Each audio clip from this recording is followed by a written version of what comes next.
دو کام کر لو ہر عبادت کے ساتھ. ایک اس عبادت کی توفیق پر اللہ کا شکر اور اپنی تقصیر پر اپنی کوتاہی پر استغفار. اگر یہ کام کرتے رہو گے تو انشاءاللہ رفتہ رفتہ راستہ طے ہوتا جائے گا اور ایک وقت آ جائے گا، ضرور آ جائے گا انشاءاللہ کہ تم احسان کے مرتبے تک پہنچ جاؤ گے. ہوتا کیا ہے کہ غفلت کے ساتھ پڑھی، غفلت کے ساتھ اٹھ کے چلے گئے. ارے بھائی نماز کے بعد ذرا سا ایک اس نماز کے اوپر نگاہ بازگشت ڈال لو، یعنی اس کا ذرا تصور کرو کہ میں نے یہ 4 رکعتیں پڑھی تو کس طرح پڑھی، اور اس کے اوپر نگاہ بازگشت ڈالتے ہوئے پہلے اللہ جل جلالہ کا شکر ادا کر لو، اور شکر ادا کر لو کہ اللہ آپ کے نے جس طرح بھی توفیق دی، آنے کی توفیق دے دی، اپنی بارگاہ میں حاضری کی توفیق دے دی، اے اللہ میں اس پر شکر ادا کرتا ہوں. اور اے اللہ میں آنے کے بعد آپ کے دربار کا جو حق تھا وہ تو کہاں ادا ہوتا، جو کم سے کم مطالبہ ہونا چاہیے تھا وہ بھی مجھ سے پورا نہ ہو سکا.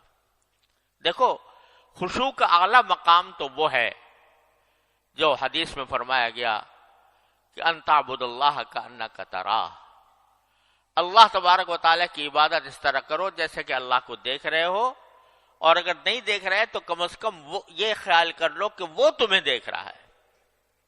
اعلیٰ مقام تو یہ ہے کہ پوری نماز میں اول سے لے کر آخر تک بندہ اللہ تبارک و تعالیٰ کی طرف متوجہ رہے اور یہ سمجھے کہ میں اللہ کو دیکھ رہا ہوں یا اللہ مجھے دیکھ رہا ہے. لیکن ادنا درجہ کیا ہے؟ ادنا درجہ یہ ہے کہ کم از کم جو الفاظ تم زبان سے نکال رہے ہو دھیان ان الفاظ کی طرف ہو. جب الحمدللہ کہا، الحمدللہ رب العالمین کہا، تو دھیان ان الفاظ کی طرف ہو. میں نے یعنی پتا ہو کہ میں الحمدللہ رب العالمین کہہ رہا ہوں، الرحمن الرحیم کہہ رہا ہوں. اور اس میں حدیث میں آتا ہے کہ نبی کریم صلی اللہ علیہ وسلم نے فرمایا کہ جب بندہ الحمدللہ رب العالمین کہتا ہے تو اللہ تبارک و تعالی جواب دیتے ہیں حمیدنی عبدی، میرے بندے نے میری تعریف کی. جب الرحمن الرحیم کہتا ہے تو اللہ تعالیٰ جواب دیتے ہیں کہ اثنا علی عبدی، میرے بندے نے میری ثنا کی. جب مالک یوم الدین کہتا ہے تو کیا فرماتے ہیں؟ مجدنی عبدی، میرے بندے نے میری بزرگی بیان کی. اور جب کہتا ہے ایاک نعبد و ایاک نستعین تو باری تعالیٰ فرماتے ہیں کہ یہ جو وہ کہہ رہا ہے بندہ، یہ میرے اور بندے کے درمیان ہے یہ معاملہ. وہ میری عبادت کرتا ہے، میں اس کی مدد کرتا ہوں. ایاک نعبد و ایاک نستعین. تو آدمی کم از کم اتنا جو ادنا خشوع کا درجہ ہے وہ کیا ہے کہ جو الفاظ زبان سے نکال رہا ہے انسان، ان الفاظ کی طرف دھیان ہو. میں نکال رہا ہوں، یہ نہ ہو کہ بس مشین چل پڑی اور آخر میں جا کے بس سلام پھیر دیا، بلکہ دھیان ان کی طرف ہو، الفاظ کی طرف ہو. یہ ادنا درجہ ہے. اور جہاں ذہن بھٹک جائے، خیالات آنے لگے، پھر دوبارہ انہی الفاظ کی طرف آ جائے. یہ ادنا درجہ ہے خشوع کا. اس کی کوشش تو بندے کو ہمیشہ کرتے ہی رہنا چاہیے، ساری زندگی کرتا رہے. تو یہ کوشش ادنا درجہ کا خشوع ہے، یہ بھی حاصل نہیں ہوتا. تو اللہ آپ نے تو کرم فرمایا تھا کہ ہمیں توفیق دی تھی کہ آپ کے دربار میں حاضر ہوئے، لیکن ہم نے اپنی طرف سے جو ہمارے کرنے کا کام تھا وہ ہم سے نہ ہو سکا. تو اللہ ہم اس پر استغفار کرتے ہیں. اسی لیے سنت ہے نبی کریم صلی اللہ علیہ وسلم کی کہ نماز ختم ہونے کے بعد فرماتے کہ استغفر اللہ استغفر اللہ استغفر اللہ 3 بار. استغفر اللہ فرماتے تھے. ابھی تو نماز پڑھی، نماز کوئی گناہ تو کام نہیں ہے، استغفار تو گناہ کے کام پر کیا جاتا ہے، لیکن رسول کریم صلی اللہ علیہ وسلم نماز کے بعد استغفر اللہ فرماتے تھے. کیوں؟ کہ اللہ توفیق تو آپ نے عطا فرمائی، لیکن میں آپ کی عبادت کا حق ادا کر نہیں سکا، میرا دل و دماغ ادھر بھٹکتا رہا. تو کیا ہوگا کہ میرے مالک کا کرم ایسا ہے کہ بندہ جب استغفار کرتا ہے، اس کی طرف رجوع کرتا ہے، اپنی عاجزی کا اعتراف کرتا ہے، اپنی بندگی کا اعتراف کرتا ہے، کہتا ہے کہ مجھ سے غلطیاں ہوئیں، مجھ سے کوتاہیاں ہوئیں، میں کسی طرح بھی حق ادا نہ کر سکا، ادنا حق بھی ادا نہ کر سکا، تو میرے مالک کا کرم ایسا ہے کہ جو کوتاہیاں ہوئی ہیں ایک طرف تو اس کو معاف فرما دیتا ہے، اس کو معاف فرما دیتا ہے. میرا بندہ ہے، کمزور ہے، اور اس کے اندر وہ صلاحیت نہیں ہے جو ہونی چاہیے، تو اس واسطے یہ مجھ سے رجوع کر کے اپنی ناتوانی، اپنی کمزوری کا اعتراف کر رہا ہے، اپنی تقصیر کا اعتراف کرتا ہے، تو میں اس کو معاف کر دیتا ہوں. معاف کرنے کے کیا معنی ہوئے؟ کہ جو کوتاہیاں ہوئی تھیں نماز کے اندر، وہ سب ان کے اوپر خط تنسیخ پھیر دیا اللہ تبارک و تعالیٰ نے. چل تیری نماز بھی قبول کر لی، جیسی کیسی تو نے پڑھی قبول کر لی. جب تو نے ہم سے رجوع کر کے کہہ دیا کہ یا اللہ مجھ سے نماز صحیح طریقے سے پڑھی نہیں گئی، تو چل ہم نے قبول کر لی. استغفر اللہ استغفر اللہ استغفر اللہ کہے. تو عرض کرنے کا منشا یہ ہے کہ اس مایوسی کو دور کرنے کا راستہ کیا ہے، اور اس سمت میں آگے بڑھنے کا راستہ کیا ہے. ایک طرف تو حمد کرے بندہ، شکر ادا کرے، دوسری طرف استغفار کرے. شکر اس کی توفیق پر، استغفار اپنی کوتاہی پر. تو میرا اللہ تبارک و تعالی شکر کے بارے میں وعدہ کیا ہے کہ لئن شکرتم لأزیدنکم. یہ وعدہ ہے کہ نہیں؟ کس کا وعدہ؟ ان اللہ لا یخلف المیعاد. تو جب تم شکر کرو گے تو اور دوں گا. یعنی تم نے اس پر شکر ادا کر لیا کہ میں نے نماز آ کر ادا کی ہے، اے اللہ آپ کی توفیق سے اس پر شکر ادا کر لیا، تو اور توفیق دوں گا، اور توفیق دوں گا. اور یہی وجہ ہے کہ جب بندہ نماز مثلاً پڑھنا شروع کیا، پہلے تو نماز سے بھاگتے تھے بچپن میں، جب اللہ تعالیٰ نے پڑھنے کی توفیق دی، پڑھتا رہا، تو کیا ہو گیا؟ اب نماز کے بغیر چین نہیں آتا. آتا ہے کسی نمازی کو نماز کا وقت آ جائے اور گزرنے لگے نماز کا وقت، چین آئے گا؟ کسی نمازی کو چین نہیں آئے گا.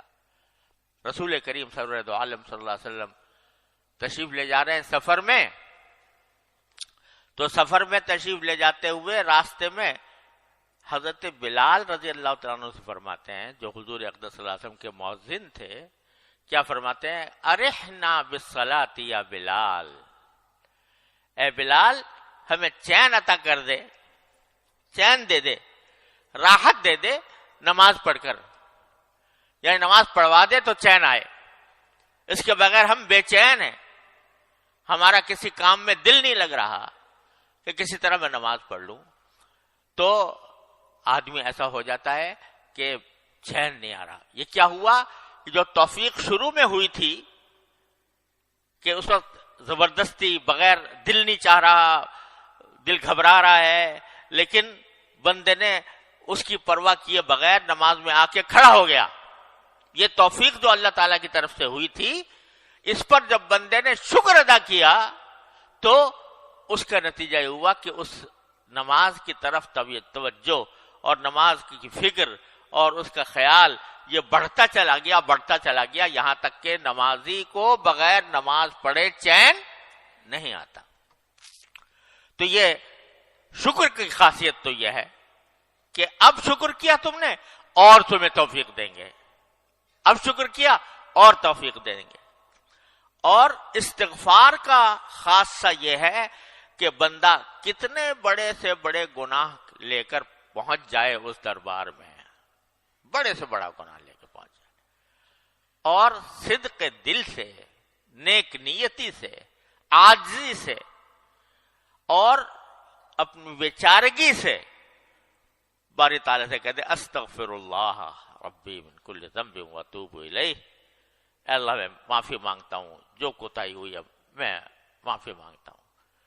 تو یہ استغفار ایسی چیز ہے کہ میرا مولا اس کے اوپر معافی کا اس نے وعدہ کر رکھا ہے، وہاں شکر پر وعدہ یہ کر رکھا ہے کہ اور دوں گا، یہاں استغفار پر یہ وعدہ کر رکھا ہے کہ تمہاری غلطیاں معاف کر دوں گا۔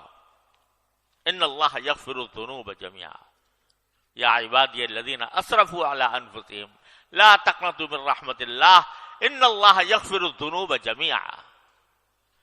تو جو اللہ تبارک و تعالی یہ وعدہ کر رہے ہیں کہ میری رحمت سے مایوس نہ ہونا،